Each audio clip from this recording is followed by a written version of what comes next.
Nos acompaña el director de la Escuela Profesional de Ciencia Política de la Universidad Antonio Ruiz de Montoya, el doctor Carlos Fernández Fontenoy. Muy buenos días, Carlos, gracias por estar con nosotros. Bienvenido. Gloria, muchas gracias, ¿cómo estás?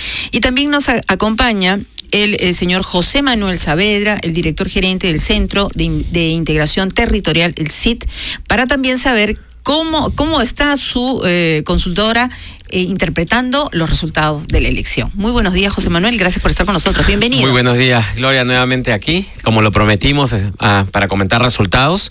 Carlos, en la última semana es que se han producido estos cambios, ¿no es así?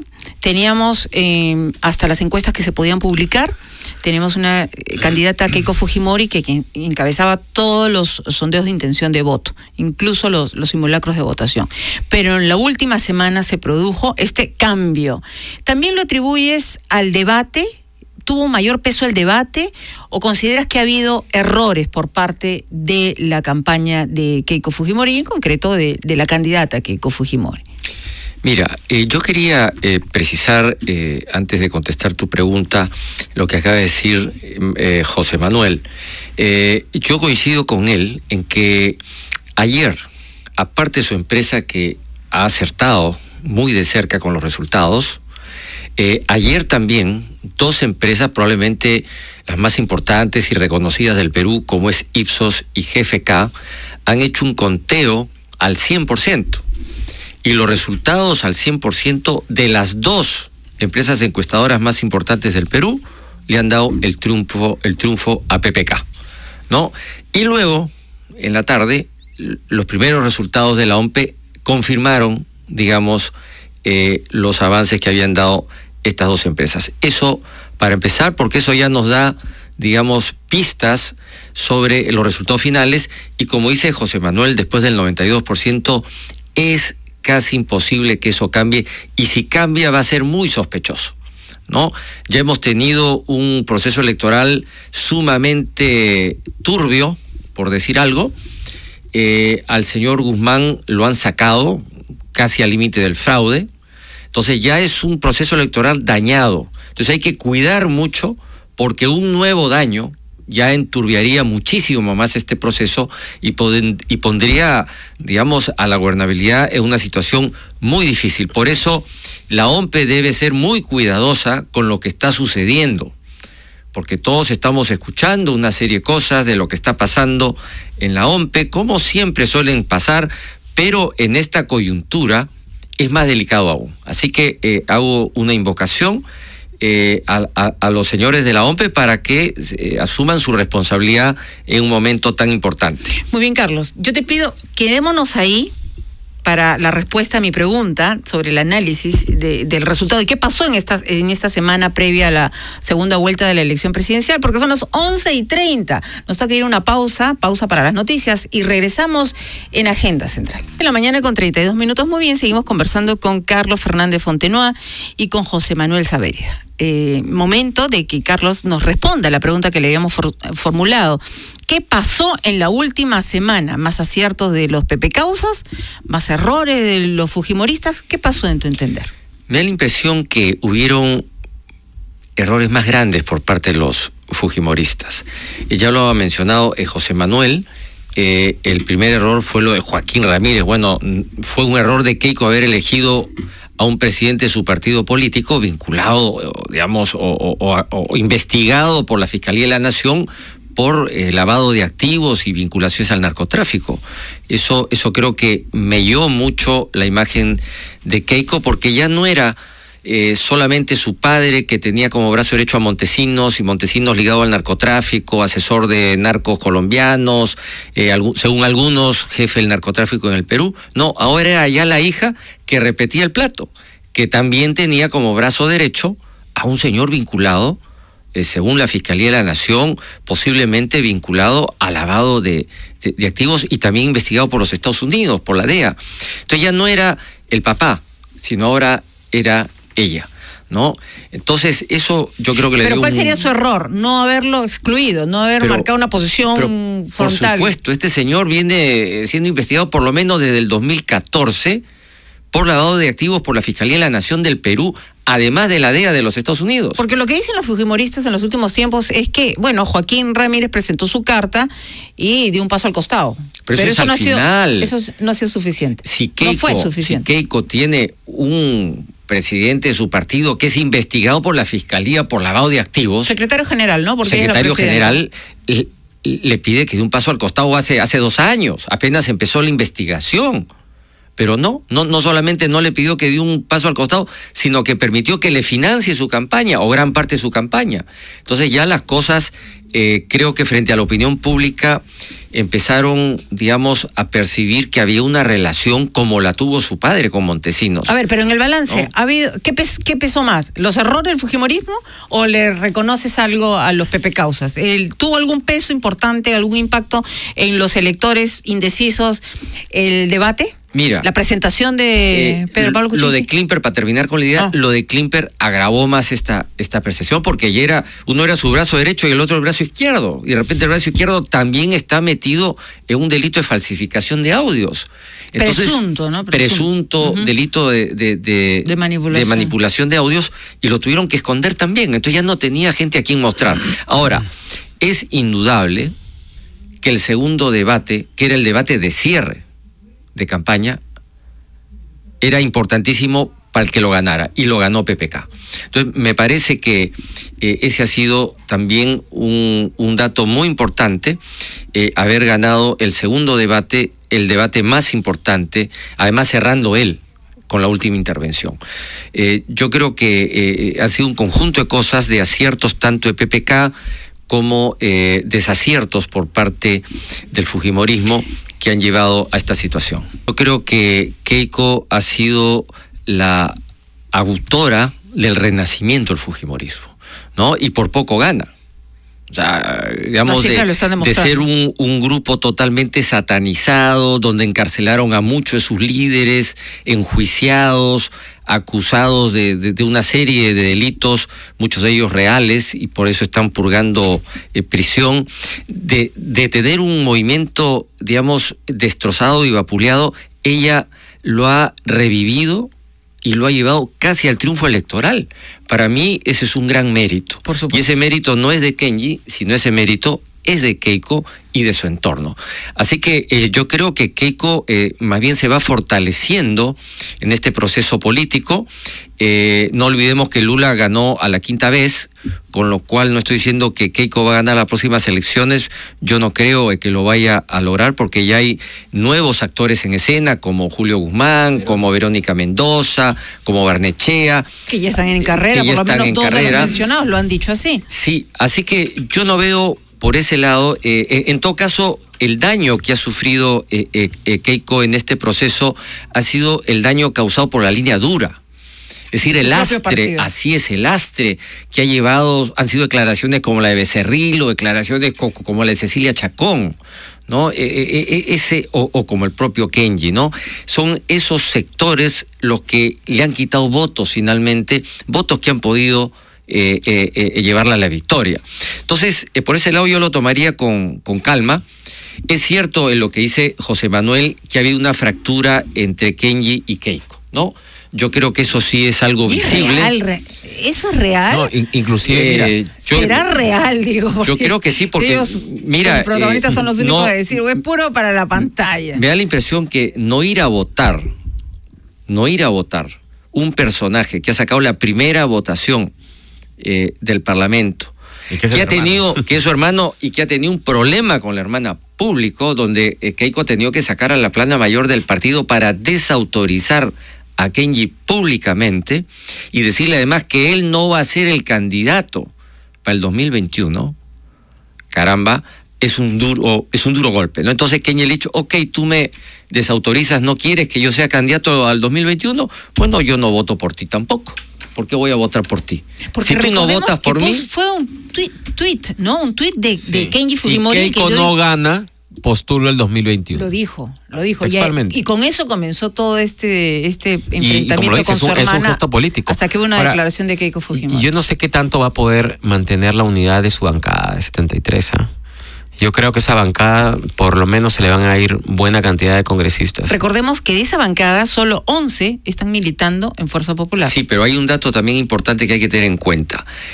A la hora de elegir a los congresistas, Keiko ha metido a la gran mayoría de congresistas. O sea, quien tiene más congresistas en el Congreso no es Kenji, sino es Keiko. Claro, es la locomotora Keiko. Así es, entonces Keiko es la que tiene mayor presencia política. Y claro, los congresistas que están ahí se lo deben a ella, porque ella los ha seleccionado, ella los ha elegido. Pero las lealtades pues en política no existen. Y hoy tenemos a un gobierno que probablemente sea el de PPK, y que en el momento de las negociaciones políticas y de todo, hay mucha gente que se puede retirar y puede pasar a formar una nueva bancada que haga alianza después con PPK. Son teorías. ¿Tú no ves muy sólida la bancada? No, yo no veo muy sólida la bancada. ¿De Fuerza Popular? Yo creo que va a haber cierto... Mira, se estuvo hablando incluso que Vilcatoma no fue al meeting de cierre de campaña de Keiko. No, sí fue, en silla de ruedas. Así fue. Y estuvimos reclamando, ¿no? Días antes, allí en Vilcatoma, porque todos estaban en silencio. ¿no? Sí. ¿Qué tal las instrucciones que reciben los fujimoristas, no? Sí, pues nadie habla. Es más, Cristian Peralta tenía que autorizar, fíjese usted, autorizar a un periodista a un congresista electo. Como decimos, lo que estamos hablando son un poco de ensayos, ¿no? De hipótesis que pueden pasar. Vamos a ver, en principio, cuál va a ser el gesto del candidato que pierde la reunión de concertación, porque ambos tienen que gobernar. Uno maneja el poder legislativo y el otro el ejecutivo, y creo que los temas que unen a ambos son, primero, el tema económico, líneas muy parecidas de económicamente, o sea, no hay ninguna variación, es más, el dólar bajó hoy día. ¿no? Es una señal de que los mercados están tranquilos. Y la bolsa subió. Y la bolsa subió. De que los mercados están tranquilos. Y la bolsa subió. Dos, tienes que ponerte de acuerdo en temas de seguridad ciudadana, ¿no? Que es un tema que la población está reclamando y que es urgente tener una solución en menos de 6 meses. Ahora, la oposición, Carlos Fernández Fontenoy, la oposición para un eventual gobierno de Pedro Pablo Kuczynski no solo va a ser la oposición del fujimorismo, sino también de aquellas personas que votaron y dijeron, votamos por el PPK, y va a ser un voto crítico. ¿No es así? Por ejemplo, la de el Frente Amplio que lidera Verónica Mendoza. Sí. O sea que va a tener también otros sectores de oposición. Mira, el tema de que está dividido el país, yo creo que está dividido electoralmente. Eso es verdad, y esa división electoral termina cuando acaban las elecciones, ¿no? Luego pasamos a otra etapa. En esa otra etapa, más bien creo yo que son mucho más las coincidencias que las diferencias. Por ejemplo, en este Congreso, a diferencia de otros congresos, no hay polarización ideológica. O sea, no es que los que siguen a Keiko, Fuerza Popular, tengan una ideología blanca y los otros tengan una ideología negra, o unos tengan una ideología extrema roja. Derecha versus extrema izquierda. Eso no existe, no hay polarización ideológica, por lo tanto no hay problemas a ese nivel. Los dos, como todos sabemos, tienen un modelo más o menos económico de base igual, ¿no? Y eso es muy importante a la hora de gobernar. En segundo lugar, no olvidemos que PPK ya ha gobernado con gente del Frente Amplio.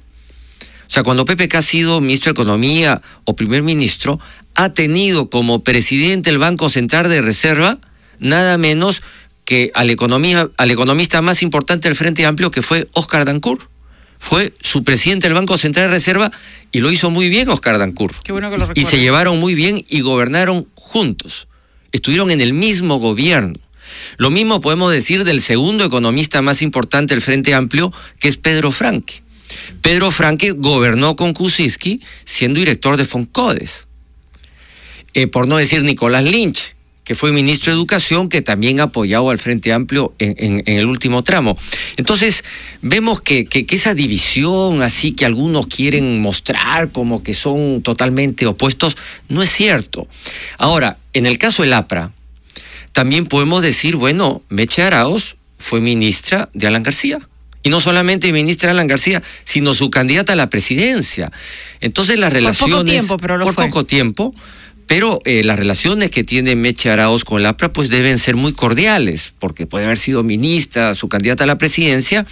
bueno, ha tejido relaciones importantes que van a ser útiles también ahora en el Congreso para tender puentes con el partido aprista. Pero hay intereses políticos de cara a las próximas elecciones, ¿no es así? Y ojalá que esta tregua no sea flor de un día. Ahora, la Porque izquierda... Verónica Mendoza va a estar marcando pues su oposición con tal de pensar en lo que va a venir después. Sí, pero una cosa... No se la va a poner fácil a Pedro Pablo Kuczynski. Es decir, de los... Hoy Marisa Glave ya la criticó a Mecha Arauz en la mañana por el baguazo, le hizo recordar volvió a recordar, sí. Y Mecha Arauz vuelve a responder lo mismo, claro, en el sentido de que ya no ha tenido que ver. Ni siquiera han declarado al ganador oficialmente. No, pues es que piden reconciliación, piden restañar heridas, pero hay ataques velados, ¿no? Políticamente ya la izquierda va a mantener su agenda. Verónica Mendoza tiene un potencial político muy fuerte en este momento. Y yo creo que van a hacer una oposición que se logre ser muy visible y Verónica Mendoza va a hacer su trabajo político en todos los lugares donde ella hoy dice, o sea, se ganó Puno por Verónica Mendoza. Cusco por Verónica Mendoza, ¿no? Cajamarca por Verónica Igoyo. Entonces, obviamente, PPK tiene una gran tarea de unir, consolidar y sobre todo de cumplir con las promesas de la campaña, porque si no vamos a tener un descontento social fuertísimo y esto va a seguir lo mismo que ha pasado en estos 5 años. Carlos, ya para terminar, sí. Carlos Fernández. En relación al Frente Amplio, yo creo que ellos tienen un reto muy importante que si no lo asumen exitosamente no tienen posibilidades para ganar en el 2021. En el Perú, la izquierda realmente ha sido oposición. Es decir, no ha hecho política mirando ser gobierno, teniendo como reto, como objetivo, como meta, ser gobierno. Si quieren gobernar en el 2021, tienen que empezar a hacer política de gobierno. Y hacer política de gobierno en el Congreso no es ser solamente oposición y oponerse a todo. Ellos van a tener que oponerse a las cosas que hay que oponerse y apoyar las cosas que hay que apoyar. Ellos no van a poder oponerse a todo, porque si se oponen a todo, casi todo, pues van a fracasar, ¿no? Ellos van a tener que empezar a organizarse ya de una manera diferente. O sea, la izquierda va a tener que prepararse para hacer gobierno y eso implica también tender puentes desde ahora porque solos no van a poder gobernar. Muy bien. El comentario final de José Manuel Saavedra va a ser una pregunta para ambos. ¿Te parece muy prudente la posición que ha adoptado Pedro Pablo Kuczynski de mantener calma? Ayer incluso cuando dio su balconazo no proclamó ninguna victoria. Pero más allá de la afonía que se le vio que está padeciendo, ¿te parece muy bien que mantenga la tranquilidad? Sí, eso es importante, sobre todo cuando hay resultados demasiado ajustados como ahora, en donde cualquiera de los dos que se proclame, como ayer, que al mismo tiempo cada uno decía que había ganado, dependía qué canal de televisión veías, ¿no? Carlos Fernández Fontenoy, sí. ¿Te parece prudente la posición adoptada por la persona que está llevando esta ventaja, aunque mínima, en el resultado de la segunda vuelta de la elección presidencial? Sí, yo creo que es muy prudente, sobre todo si los resultados finales recién se van a dar el fin de semana, es decir, son muchos días en los cuales pueden pasar muchas cosas, ¿no? Con, digamos, resultados tan apretados. Yo creo que, como decía José Manuel, esperemos que el fantasma del fraude que sucedió con Fujimori en el 2000 no crezca, ¿no? Y no regrese. No están dadas las condiciones, ¿no? ¿No te parece? Te veo muy dubitativo frente a ella. Sí, yo creo que siempre cuando los márgenes son tan pequeños, ¿no? Hay margen para la duda, ¿no? Hay margen para la duda. Pero digamos, la Oficina Nacional de Procesos Electorales, comandada por Mariano Cucho, ¿no te ofrece las garantías necesarias para confiar en el trabajo que se está haciendo? Mira, yo confiaba también en el Jurado Nacional de Elecciones y cometió errores, ¿no? El Jurado Nacional de Elecciones cometió errores y ensombreció este proceso electoral. Yo confío, y sí confío en que la OMPE no vaya a cometer nuevamente los errores que ya se cometieron, con lo cual ya este proceso electoral, desgraciadamente, podría quedar empañado. Yo creo que no va a ser así, yo confío en la OMPE, pero hago un llamado para que ellos asuman también su responsabilidad política, que es muy delicada en estos momentos, y traten de llevar a buen puerto este final electoral. Bien, muchísimas gracias a ambos, a Carlos Fernández Fontenoy, director de la Escuela Profesional de Ciencia Política de la Universidad Antonio Ruiz de Montoya.